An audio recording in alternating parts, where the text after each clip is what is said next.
Well, then you look at what, Kyle Larson did, and it was interesting. I had a chance to talk to him off air, just waiting in the pre-race last week at Sonoma, and just kind of said, hey, nice to have just nothing to worry about but the race this week. He goes, oh, absolutely. I mean, it's just, and now that all this is behind him, now that the double, all the thoughts about the double and the drama that came after that, and to watch the way he handled the end of that race, it almost makes you wonder if just you've unleashed the tiger. It's so funny you say that, because I was thinking the same thing. Like, now at this point, there is nothing else restricting him. There's nothing else on his mind. He's been thinking about the Indianapolis 500 for the last year and a half and all this prep and having to deal with all the questions about getting ready for that. And then the weekend of the travel, right? And then the waiver stuff. Now that's all gone. And it almost felt like going into Sonoma, he had a little bit more fire to him, even though he was adamant about the fact that he was not stressed as much as everyone else thinks. I believe that to an extent, but I don't believe that he wasn't stressed about it. You know what I mean? And so then to see him just on the attack again over those last 25 or so laps on Sunday night, it was fun to watch. Just a master at work, honestly. It's not a track that you would think is his bread and butter. You expect him on the mile and a half to be the one charging through the field. But, I mean, he's effectively done it everywhere, whether it's been tracks like Bristol, tracks like Martinsville, tracks like Sonoma, tracks like Watkins. It doesn't matter where we go. If you put him on attack, he's going to attack it. He's going to find a way through the field as best as he can, right? Which is, again, what Cliff Daniel does so well, is position him to be on attack. It's just so much fun to watch, and we're lucky right now as race fans to be able to watch him kind of at the peak right now. What you think is the peak anyway. What could be yet to come, though.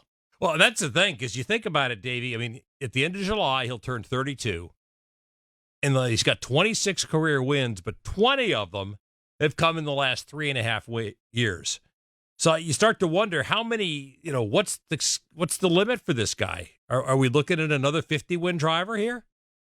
Oh, that's a big number, but if anybody can get there, it's probably him, right? I mean, the fact that you just said he's about to turn 32, I'm like, damn, I feel like this guy's been around for 32 years. Like, we know that he's been around for so long, doing this at such a high level for a sustained period of time, but his time at Hendrick is really still kind of in its infancy. His relationship with Cliff Daniels really still kind of just getting started. I think that his best years are ahead of him, not behind him. Sure, he might be at his peak right now, but I still think that his peak is higher than a lot of other drivers' peaks, which means that if he's at his peak right now, which I don't know if that's the case, the next few years are still going to be really, really darn good. I'm talking multi-win seasons.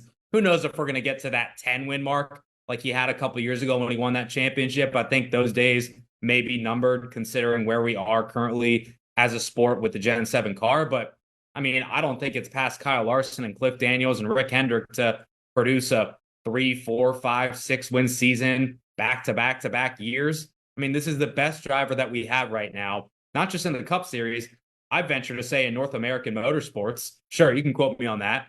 And I don't think that he's going to slow down anytime soon, especially given the backing that he's got, the crew chief that he's got, the stress that he doesn't have anymore. To your point, Zach, he's in a really good spot right now mentally and obviously on the track as well. Took the points lead. So he's in play to get another 15 playoff points if he were to hold this points lead for the regular season.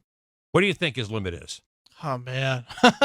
The sky. It really is, Davey. It's funny because if you look at his peak for the 2024 season, I could see this being a 7-win campaign for him pretty easily at this point. I mean, he's already at 3.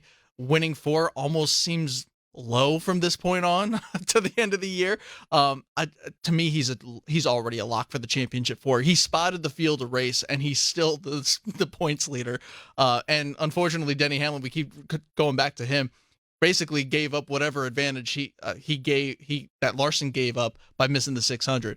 But as far as Larson's peak goes career-wise, I could easily see him hitting that 50 mark. He's already won 20 races just with Hendrick Motorsports alone. We're talking since 2021.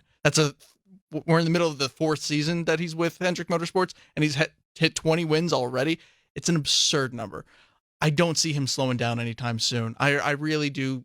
I can see him in that 5 car for the next, let's call it a decade. I mean, I would almost be surprised if he doesn't hit 60 at this point. which would put him in the conversation with Kevin Harvick, Kyle Busch. It would not surprise me to see him in that league, in that category. I mean, you start doing the math and you think, okay, to your point, 10 more years.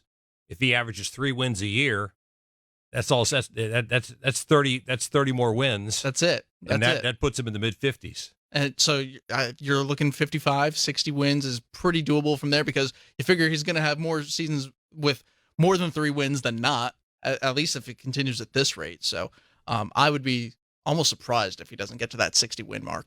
Well, that's our O'Reilly Pit Reporter's question this week, and you go to GoPRN.com and vote on that.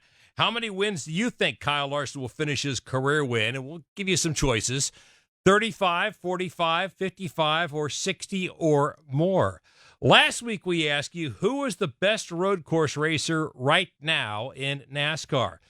And 61% of you said it's Shane Van Gisbergen. And, the sample size is kind of small, but it's kind of hard to argue with that. 20% said A.J. Allmendinger. The Elliott crowd came out big. They got 13%, and Reddick got only 7%.